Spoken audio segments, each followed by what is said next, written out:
अस्सलाम वालेकुम, good afternoon. कैसे हैं आप? खैरियत से हैं? ठीक ठाक हैं? आज की वीडियो में मैं आपको अमेरिका में प्रॉपर्टी के हवाले से मैं बताऊंगा कि अगर आपने प्रॉपर्टी ख़रीदनी है तो किन बातों का यहाँ पे ख्याल रखना है, किन चीज़ों को यहाँ पे एहतियात करनी है।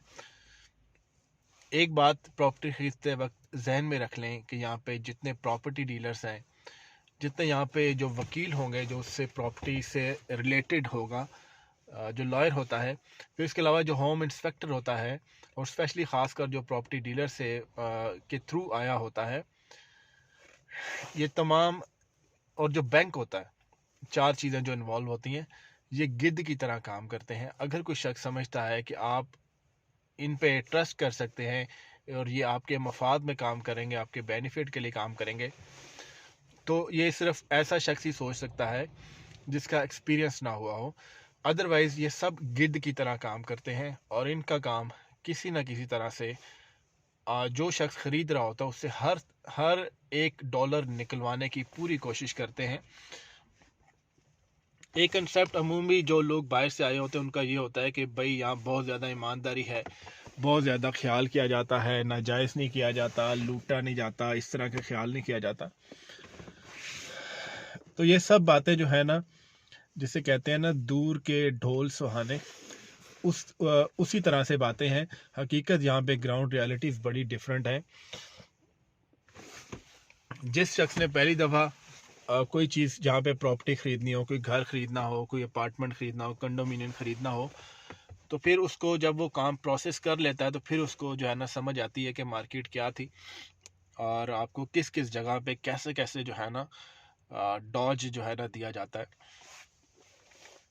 इसका तरीक़ेकार ये है कि आपने बिलफर्ज कोई घर है, कोई अपार्टमेंट है, वो आपको पसंद आ गया, आपने उसको जो है ना वो ख़रीदना है। आप यहाँ पे रियल्टर से बात करते हैं, जो डीलर्स होते हैं, प्रॉपर्टी एजेंट उसको बोलते हैं, रियल एस्टेट एजेंट होते हैं। वो आपको घर दिखाता है, घर वो मुख्तलिफ दिखाएगा। और ये बात जैसे ही आप प्रॉपर्टी डीलर या रियल एस्टेट एजेंट से मिलें, आप अपने जहन में एक बात याद रख लें कि ये आपके मफाद के लिए काम नहीं करेंगे। रियल एस्टेट एजेंट जो होता है ये ऐसे करता है कि जब जो ख़रीदने वाला होता है ये उसको शिकार करता है तो फिर इसको कुछ खाने को मिलता है, उसको किल करता है तो खाने को कुछ मिलता है। अदरवाइज़ इनकी कोई तनख्वाह नहीं होती। ये जैसे ही कोई डील मुकम्मल करते हैं तो फिर इनकी जो है ना उसमें से कमीशन मिलता है, और जब तक कोई डील मुकम्मल नहीं होती इनको कुछ नहीं मिलता। और यही वजह है कि ये जो ख़रीदने वाले की आंखों में धूल झोंक कर किसी न किसी तरह से उसको बिला के फसला के वो जो है ना पैसे ख़रीदने की कोशिश करते हैं। तो आपने चंद एक बातों का ध्यान रखना है। जिसने प्रॉपर्टी ख़रीदनी हो, जिसने यहाँ पे घर ख़रीदना हो, उसको फॉरवर्ड कर दें। कई हज़ार डॉलर का नुकसान करने के बाद चंद एक पॉइंट सीखने को मिलते हैं जो मैं यहाँ पे डॉक्यूमेंट कर रहा हूँ। पहले तो ये है कि रियल एस्टेट एजेंट जो है उसको जब भी आप उनके थ्रू रब्ता करें, माइंड में रखेंगे ये आपके बेनिफिट के लिए काम नहीं करेंगे। दूसरा, कोशिश ये करें कि अगर आप एक मेल हैं तो कोशिश करें कि जो रियल एस्टेट एजेंट आपको मिले वो मेल ही हो, और अगर आप फीमेल हैं तो वो आप फीमेल करें। इसके भी बहुत ज़्यादा जो है ना इम्पैक्ट्स पड़ते हैं डीलिंग पे, क्योंकि आप खुल के बात कर सकते हैं। फीमेल है वो फीमेल से ज़्यादा खुल के बात कर सकती है, मेल है वो मेल से, कुदरती इसका भी इम्पैक्ट होता है। दूसरी बात, जब आप कोई घर या कोई प्रॉपर्टी या आपने कोई अपार्टमेंट वटेवर जो आपको पसंद आ गया है, उसके बाद उसका होता है होम इंस्पेक्शन होती है। यहाँ पे मुफ्त का जो है ना वो चलाया हुआ तरीक़ेकार। अगर आप कोई अपार्टमेंट ख़रीद रहे हैं, कोई आप कंडोमिनियम ख़रीद रहे हैं, या आप इस तरह की कोई चीज़ ख़रीद रहे हैं, तो उसकी होम इंस्पेक्शन की रिक्वायरमेंट नहीं होती, लीगली रिक्वायर्ड नहीं होता। आप उसकी इंस्पेक्शन खुद करें और अपने साथ जिन्होंने पहले ख़रीदी हुई है 1 या 2 बंदों को लेके जाएं, अकेले ना जाएं। कई दफ़ा आपको जो रियल एस्टेट एजेंट है वो आपको रिकमेंड करेगा कि मेरे पास एक होम इंस्पेक्टर है, वो आपको दिखा दें। वो पीछे से मिले होते हैं, यहाँ पे वो मिले होते हैं। उनका काम होता है कि सेल को किसी तरह से डन करवाया जाए। वो कभी भी सेल को रुकवाएंगे नहीं। मतलब आपको ये नहीं बताएंगे कि इसमें ये नुक्स है, इसकी प्राइस जो है ना आप ज़्यादा पे कर रहे हैं, इसको इसकी जो हकीकी प्राइस बनती है वो कम बनती है, वो आपको बिकवाने की कोशिश करेंगे। तो माइंड में रखें कि जो एजेंट का रिकमेंडेड होम इंस्पेक्टर है उसको कभी ना लें। अपने साथ कुछ बंदों को लेकर जाएं और उसको क्रिटिकली एनालाइज करें। किचन देखें, सिंक देखें, उनका जो है ना सिर्फ रूम के पेंट और इस चीज़ पे ना जाएं, बाकी चीज़ों को देखें। होम इंस्पेक्टर जो है अंदर से, मैं पहले बताया, मिला होता है और उसका काम जो है ना सेल करवाना होता है। सीधी सी बात है, 99% केसेस में ऐसे होता है कि वो सेल करा के सिर्फ अपनी फ़ीस लेना चाहते हैं। उसको आपके सेलर के जो ख़रीदने वाला होता है उसके मफाद से कोई गर्ज नहीं होता। अच्छा जी, ये तो हो गया होम इंस्पेक्शन करेंगे। उसके बाद वो फिर आ जाता है बैंक का। अगर आपने कैश में लेना है तो फिर तो सारे पैसे आप कैश में दे देते हैं, और वो भी कैश में आप देख के खुद देखें, किसी पे रिलाई ना करें, ना होम इंस्पेक्टर पे, ना एजेंट पे, ना किसी और बंदे पे। खुद एनालिसिस करें, अपने साथ मुख्तलिफ लोगों को लेके जाएं जिन्होंने घर देखा हुआ है, और बहुत जल्दी डिसीजन ना करें। अगर आपको लगता है कि घर निकल जाएगा तो निकलने दें। ये मैं इमिग्रेंट के हवाले से बात कर रहा हूँ, स्पेशली जो फर्स्ट टाइम बाय कर रहे हैं उनको।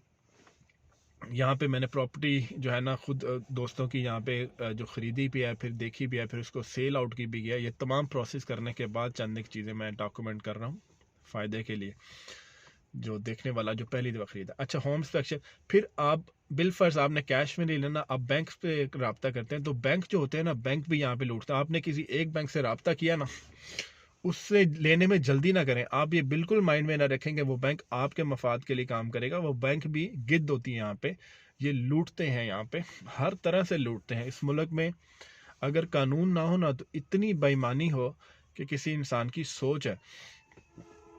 जब आप बैंक से रब्ता करें तो बैंक से सबसे पहले उसे पूछें मुझे किस रेट पे दोगे, वो लिखवा के लें, ईमेल लें, अप्रूवल लें। जब तक वो ना दें कोई आगे डीलिंग ना करें। और एक बैंक से रब्ता नहीं करना, आपने मुख्तलिफ बैंक से रब्ता करना, भले देर हो जाए, भले कुछ हो जाए, आपने मुख्तलिफ बैंक से रब्ता करके मुख्तलिफ से रेट लें।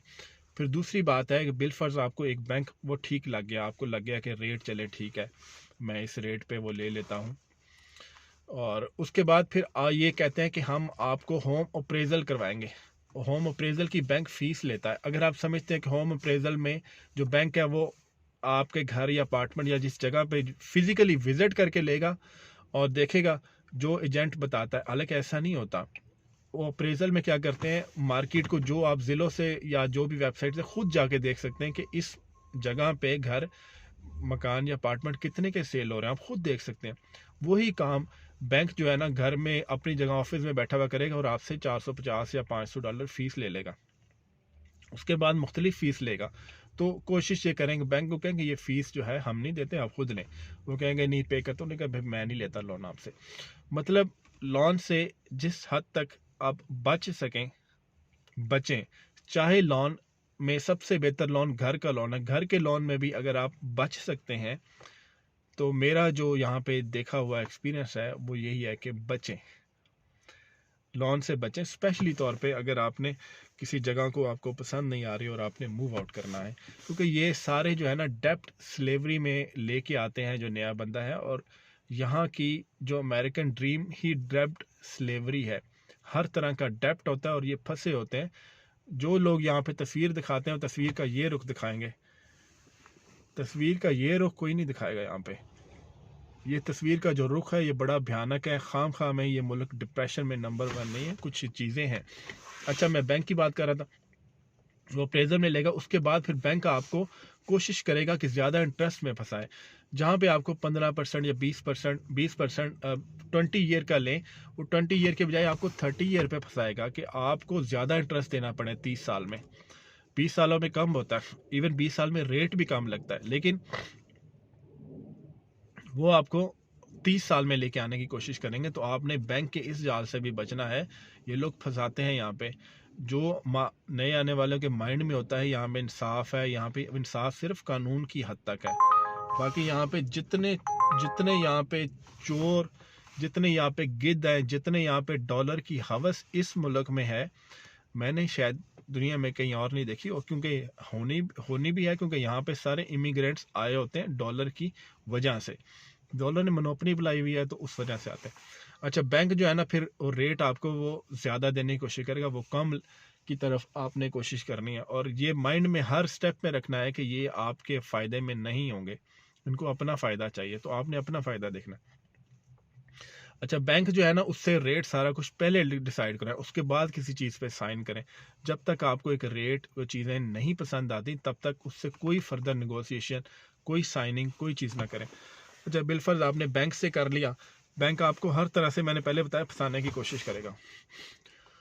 उसके बाद फिर आपको जो है ना ये वो लेके जाते हैं, सारा कुछ फाइनल करने के बाद क्लोजिंग पे लेके जाते हैं। क्लोजिंग होती है कि जो साइनिंग के डॉक्यूमेंट्स होते हैं, मोस्टली केसेस में जो सेलर, जो बेचने वाला होता है ना, ये क्लोजिंग उस पर फीस डलती है 12 से 15 हज़ार।